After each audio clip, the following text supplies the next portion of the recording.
Olá, seja bem-vindo à Culturaria da Rê. No vídeo de hoje, a gente vai entender um pouco mais sobre mitologia egípcia e eu vou contar para vocês o mito de Horus, Ísis e Osíris, a grande tríade da tradição egípcia. Vem comigo aqui que tem bastante história para contar hoje. Faça esse vídeo chegar a mais pessoas no YouTube. Deixe seu joinha, se inscreva no canal e ative o sininho. Toda semana tem vídeo novo por aqui. Agora, vamos para o nosso conteúdo. Olá, vamos falar então um pouco mais sobre mitologia egípcia. E aqui eu vou trazer a história que fala dessa grande tríade da tradição egípcia, que é Horus, Ísis e Osíris. Interessante porque o Egito é muito conhecido pelas suas grandes construções, monumentos que a gente até hoje não sabe como foram construídos, não entendemos bem quais as funções, inclusive, que eles tinham. Mas para além das construções físicas, existe uma inspiração metafísica. E essa inspiração metafísica é que realmente devia deixar a gente boquiaberto, porque ela é a origem de tantas coisas maravilhosas e fantásticas que essa civilização fez. Quando a gente vê uma pirâmide, a gente fica abismado com o tamanho daquela construção. Quando você for lá, você vai lembrar de mim, sabe por quê? Porque eu vou falar para você assim, olha, a pirâmide do Egito é grande, é enorme, enorme, enorme. E quando você olhar para ela, que você estiver na frente dela, você vai falar assim, poxa, mas a Renata não me disse que era tão grande assim. É quase impossível imaginar o tamanho de uma pirâmide. E a gente fica assim, boquiaberto com isso. Só que eu pergunto para vocês, não é de deixar boquiaberto a gente pensar no ser humano, na civilização, na ideia que estava por trás dessas grandes construções? Isso sim é inspirador, isso sim pode passar o tempo e é por isso que a gente hoje em dia pode falar da mitologia egípcia como uma fonte de conhecimento do próprio ser humano, né, da civilização toda e entender um pouco mais dos mistérios da vida.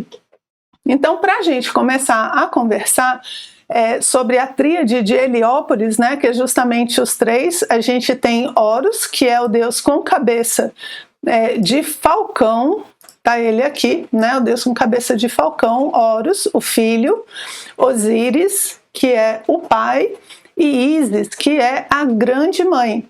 Antes da gente começar a falar dessa tríade que ficou muito conhecida na cidade de Heliópolis, Heliópolis, a cidade do sol, né? Hélios é o nome grego desta cidade. E é uma tríade que era muito popular, né, justamente a partir desta cidade. A gente tem que imaginar que o Egito, assim como todas as civilizações, tem um revezamento, digamos assim, da importância das cidades. Então, às vezes foi Tebas, aí depois foi Heliópolis, e à medida que essas cidades vão se tornando muito destacadas, é natural que a sua mitologia também fique destacada e tome uma amplitude quase que nacional, digamos assim. E é o que aconteceu com essa tríade que a gente vai dar uma olhadinha hoje.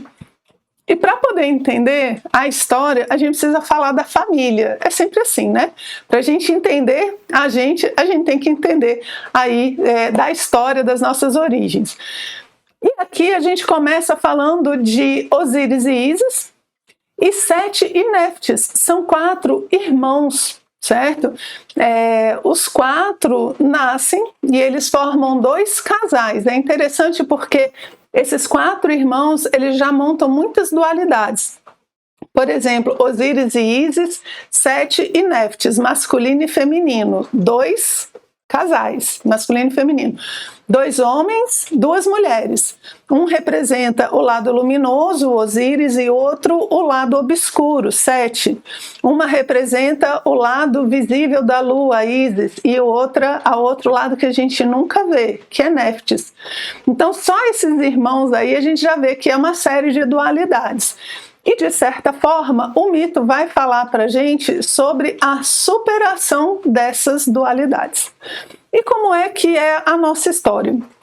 ela começa ali com um momento, né, que a gente sempre vê nos mitos, um momento de equilíbrio, que é Osíris e Ísis governando o Egito.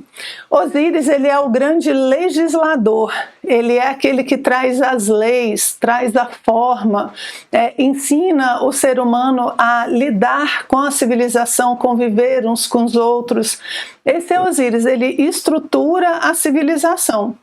Ísis, sua esposa, ela traz o cultivo da terra, o conhecimento das ciências, da magia. Então, os dois juntos, eles governam o Egito em uma grande harmonia e prosperidade. Aqui a gente tem o látego e o gancho nas mãos de Osíris. É bem interessante porque eles representam esses dois impulsos, né? O látego, que faz com que a pessoa caminhe, ande, e o gancho, né, que faz com que ela também não vá tão longe assim. Então, nessa harmonia entre esses dois movimentos de ir e voltar, você tem a harmonia da civilização como um todo. Então, Osíris, esse grande legislador, e sua esposa Ísis governam ali uma região do Egito, e um dia Osíris fala assim, olha, eu vou levar todo esse conhecimento que a gente tem aqui das leis e tal, para o resto do Egito. Você fica aí governando que eu já volto, né? Ísis então assume o papel de faraona, até hoje eu não tenho certeza desse nome, faraona, e Osíris sai então. Só que o que acontece? Lembra que eu falei para vocês que Sete, ele é a contraparte escura de Osíris? Sete é aquele irmão invejoso, ele é a representação dessas forças obscuras, né, dos vícios, os defeitos dentro da personalidade, as forças destrutoras ali da natureza. E quando Osíris sai, ele resolve articular, né, fazer uma artimanha para conseguir pegar o poder do irmão. E o que ele faz? Ele chega para Ísis e fala, mana, vamos fazer uma festa. Quando Osíris chegar de viagem, eu quero fazer um festão, vou chamar todo mundo. E lá na festa vai ter uma surpresa. E Ísis, né, ela aceita. Ela não imagina o que Sete está bolando ali, né? E o que Sete bola? Quando o irmão volta desta grande viagem, ele faz esse encontro, né, essa festa, ele chega com um sarcófago. É o primeiro sarcófago que aparece na história do Egito. E ele fala assim, olha, esse sarcófago só cabe uma pessoa aqui dentro, certinha. A pessoa que couber aqui dentro, sei lá, vai ganhar um fim de semana em Taparica, né? Vamos ver, vai se ganhar um mês em Cancún com tudo pago. Daí todo mundo se anima, né? E todo mundo tenta. Entra no esqui, no sarcófago, sai, entra, sai, ninguém entra. Quem que vocês acham que coube certinho dentro desse sarcófago? Osíris. Osíris entra e ele cabe perfeitamente no sarcófago. O que Sete faz? Fecha rapidamente o sarcófago e joga nas águas do Nilo. Parênteses. Gente, isso daqui, não sei se vocês lembram. Você lembra de um sapatinho que só cabia no pé de uma pessoa? Então, quando a gente fala da Cinderela, a gente também está falando de algo único, que só cabe num pé, né? Só cabe em uma pessoa, ele é específico.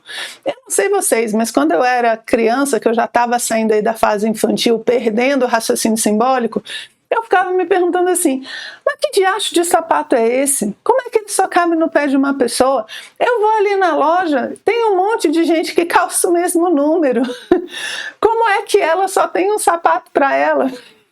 Eu achava a coisa mais esquisita do mundo. Depois de muitos anos, fiquei sabendo que justamente o sarcófago dessa história e o sapatinho da Cinderela, eles têm uma simbologia de representar a personalidade, essa vestimenta que o ser pega, né, que o ser recebe para ter as suas experiências na matéria.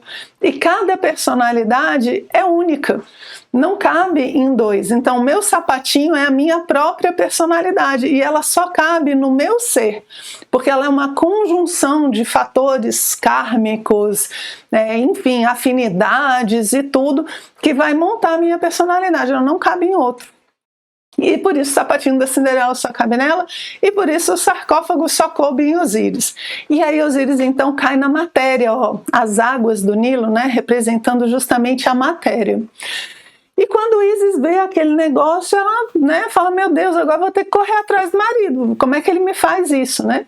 E ela sai então atrás de Osíris, né, se disfarça, né, coloca uma série de véus, porque os deuses quando andam entre os homens, né, eles passam desapercebidos, e ela vai andando pelo Egito procurando por coisas estranhas, até que ela descobre uma coisa muito estranha.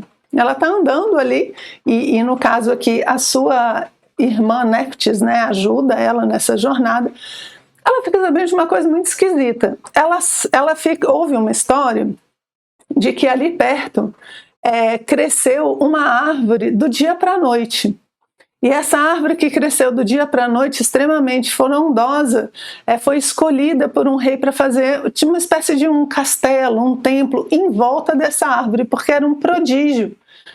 A Ísis pensou, nossa, até que enfim, tanto tempo que eu estou aqui, né, procurando por ele, já deu tempo de crescer a árvore, mas essa foi rápida, né?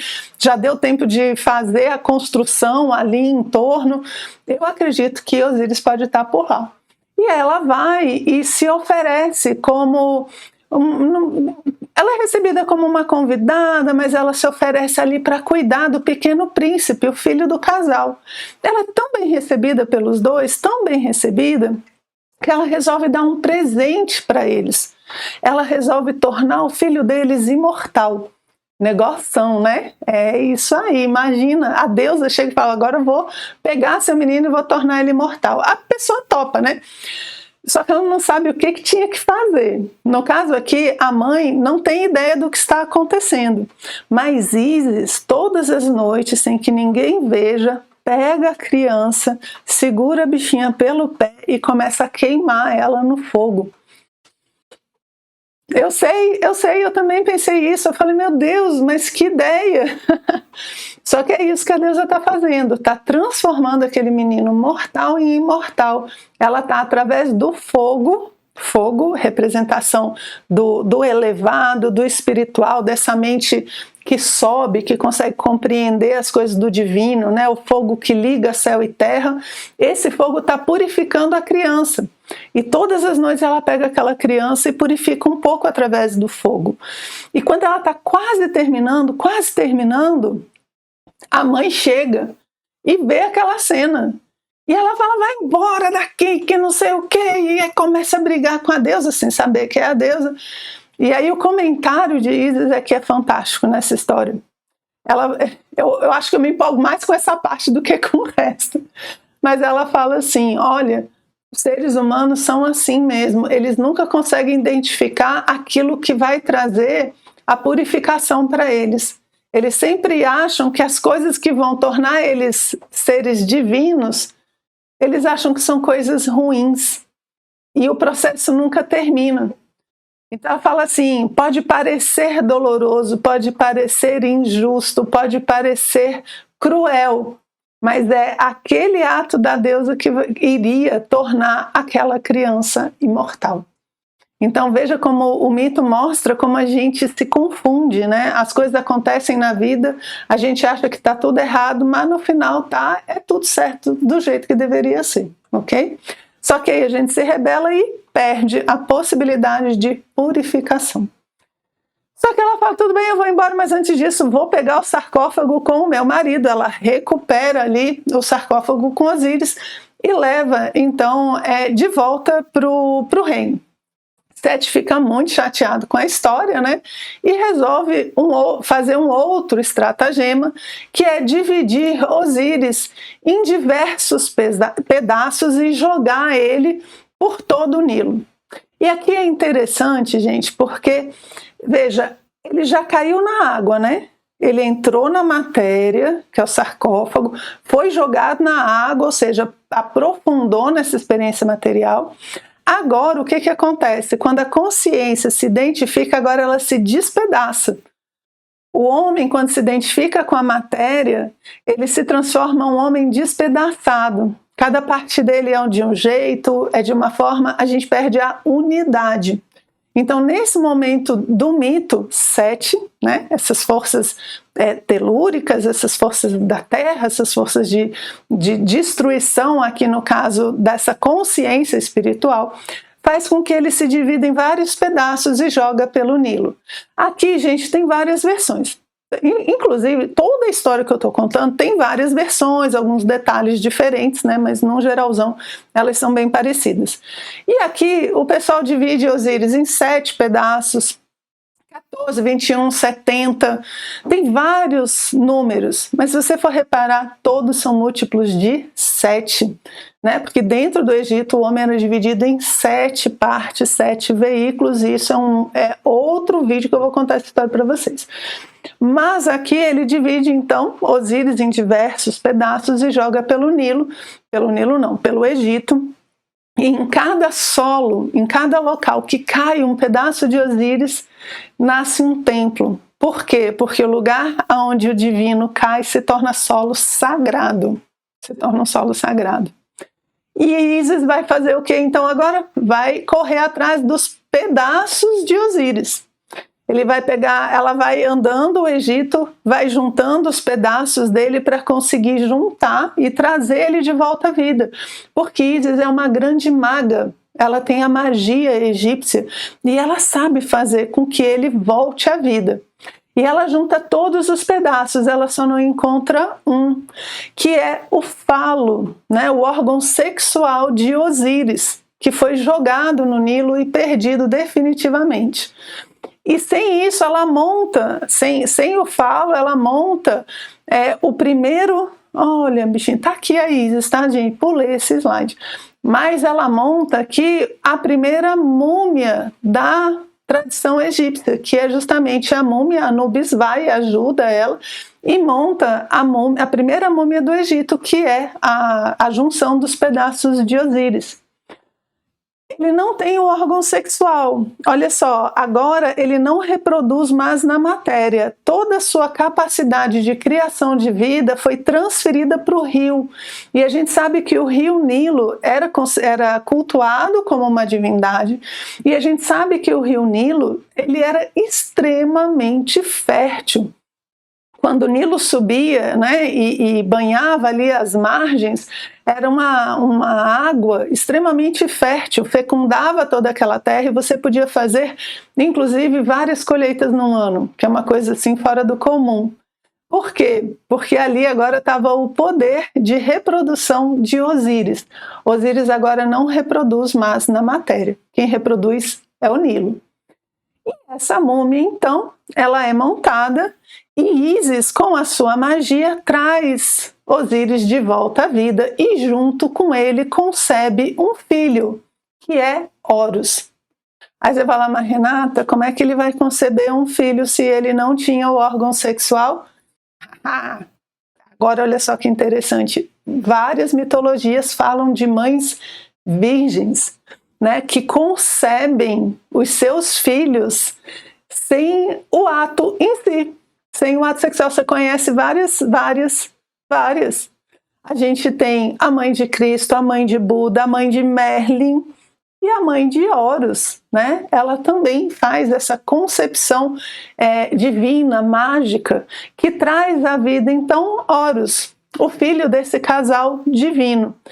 E esse filho, então você vê Osíris, aspecto ali masculino, de lei, de ordem, Ísis, como aspecto da matéria, da magia, e eles têm um filho agora que é Horus. E qual é a grande missão de Horus? Fazer com que o seu tio, Sete, que estava muito animadinho quando Osíris faleceu e virou uma múmia, né? E tomou o poder. E Horus não pode deixar isso acontecer. Por quê? Porque a gente não pode deixar que as trevas reinem na nossa vida, que dirá numa civilização. Então, quando Osíris é despedaçado, Sete toma o poder. Só que ele toma o poder de uma forma indevida, porque ele não é a representação da justiça. Quem é a representação da justiça, no caso agora, é Horus, o filho desse casal divino. Horus, então, vai lutar contra Sete, então é a luz contra as sombras, é a ordem contra o caos, é o rei legítimo, que é Horus, né, que ele é o descendente legítimo, contra o usurpador do trono, que é Sete. Então, aquele que é representação da justiça não pode deixar que o usurpador exerça o poder. Então, eles entram num conflito, acontecem milhares de coisas, né? E no fim, Horus vence. Quando Horus vence, aqui tem algumas versões, né? Uma que é muito legal é que Horus faz com que Sete sopre a vela do seu barco. Horus tem uma barca, né, que a gente chama, e diz que quando Horus vence Sete, ao invés de matá-lo e exterminá-lo, faz com que ele se torne o vento que sopra na vela da barca dele e faz com que ele navegue por todo o Nilo. Eu gosto muito dessa ideia, eu acho que você também vai achar interessante.